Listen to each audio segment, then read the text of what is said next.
নমস্কাৰ, আজি পকা মিঠৈ আৰু ইডলি বনালোঁ। কেনেকৈ বনালোঁ আপোনালোককো দেখুওৱা হওক। এয়া গুড়খিনি মই ভালদৰে কাটি ল'লোঁ। অলপ ডখৰ হৈ আছে, কোনো কথা নাই। আৰু ইয়াত গুড় 1 কেজি আছে আৰু এইফালে পিঠাগুড়ি 1.5 কেজিমান হ'ব। আৰু এইখিনি মই কেৰাহী এখনত দি ভালদৰে লৰাই আছোঁ।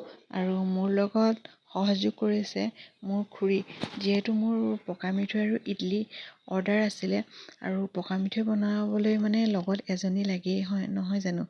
সেয়েহে খুৰীক মাতিলোঁ আৰু খুৰীয়ে অলপ সহায় কৰি দিলে। আৰু এয়া গুড়খিনিত মানে অলপ চেনি মিক্স হৈ আছিলে। সেয়েহে মই কি কৰিলোঁ, আপোনালোকক ভিডিঅ'টোৰ জৰিয়তে সকলোখিনি কথা কৈও যাম আৰু আপোনালোকে ভিডিঅ'টো চায়ো যাব স্কিপ নকৰাকৈ। এয়া দেখিছে নহয়, এই গুড়খিনিত চেনি মিক্স হৈ থকাৰ কাৰণে মানে গুড়খিনি ফুলিব নিবিচাৰে। মানে যিমানে লৰাম তিমানে কেৰাহীখনত লাগি ধৰিবলৈ মন কৰে। এয়া কেৰাহীখনত লাগিয়ে ধৰে মানে বস্তু।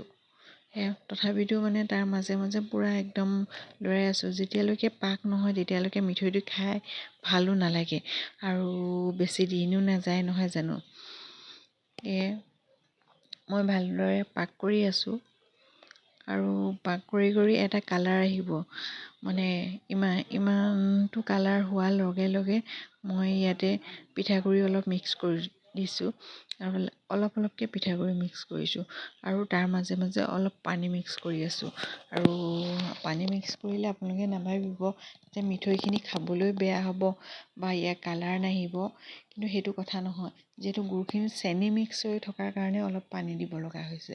আৰু পানী দি মানে অলপ নহয় কে দি আছোঁ আৰু দেখিছে নহয় কিমান ধুনীয়া ৰং। এয়া মই অলপকৈ পানী দি আছোঁ।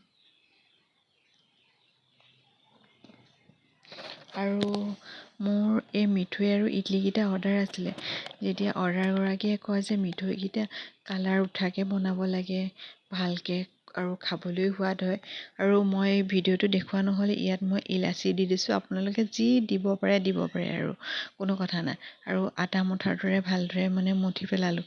তাৰপিছত এটা এটাকৈ লাডু কৰি আৰু অলপ ঘিউ লগাই দিছোঁ। কি ধুনীয়া হৈ গৈছে দেখিছে নহয়।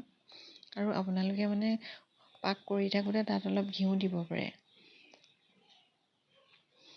যোনে যি খায় ন, জালুকো গুড়া দিব পাৰে, ইলাচিও মই ইয়াত অলপ ইলাচি দিছোঁ, কিন্তু দেখুৱাবলৈ নহ'ল আৰু এইফালে এটা কৰি মোৰ পকা মিঠৈকেইটা ৰেডি হৈ গ'ল। কি ধুনীয়া দেখিছে নহয়, লালমোহনৰ দৰে। আৰু এইফালে মই ফেটি থৈছিলোঁ ইডলিৰ কাৰণে। আৰু ইডলিখিনিত যিমানেই মানে আপুনি ফেটি ৰাখি দিব তিমানেই ভাল হয়। তাৰপিছত এইফালে খুৰী আৰু মই দুইজনীয়ে মানে ইডলি ষ্টেণ্ডডালত অলপকৈ দি আছোঁ, এচামুচ কৰি। তাৰপিছত কুকাৰটোত অলপ পানী গৰম কৰি এই ষ্টেণ্ডডাল বহাই দিলোঁ। আৰু 10-15 মিনিটমানলৈ আপোনালোকে মানে ঢাকনাখন আঁতৰাই নাচাব আৰু সিজিছেনে নাই এডাল ষ্টিক লৈ অলপ সুমুৱাই চাব। যেতিয়া ষ্টিকডালত অকণমানে লাগি নাহে তেতিয়াহ'লে সিজিলে, যদি লাগি আহে তেতিয়াহ'লে সিজা নাই। আৰু সিজিবই 10-15 মিনিটমান মানে এনেকৈ আৰু ৰাখি দিলে সিজিয়ে যায়।